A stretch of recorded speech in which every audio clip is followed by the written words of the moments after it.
McMaster's opponent, John Warren, joins us now from the streets of Myrtle Beach, South Carolina. Appreciate you being with us, sir. Thank you. Good afternoon. Glad to be here. Afternoon to you.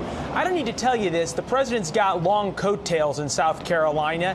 It was his tweet that helped knock off a sitting U.S. congressman in a primary election. How are you going to combat the vice president and the president? Air Force One makes an awful lot of noise when it comes to town, stumping for your opponent. Well, the president is very popular in South Carolina, and I can assure you that this is not a referendum on him. South Carolina supports the president. I support the president. But this is a referendum on Governor McMaster and his failed leadership.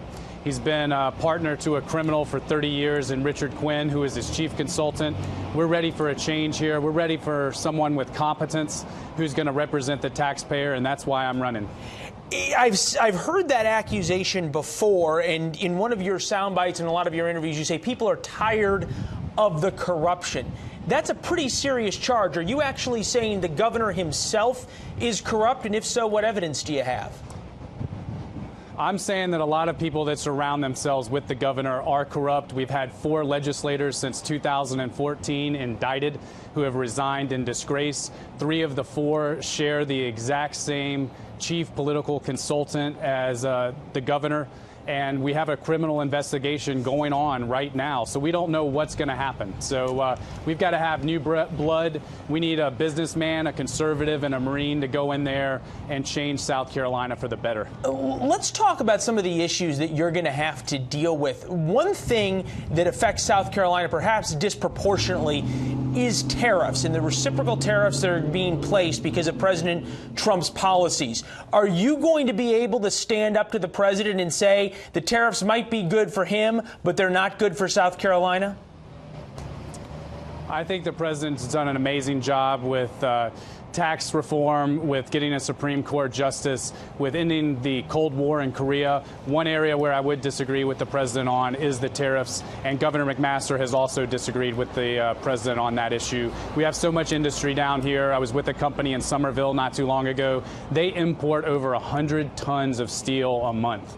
And they have to do that because the American steel industry is not up to code, up to par, and tariffs really hurt people in South Carolina. Well, as you noted, Governor McMaster, who calls himself a friend of President Trump's going down there to stump for him, wasn't enough to change President Trump's mind. What would you do differently to protect people in South Carolina from the tariffs you just said were so damaging?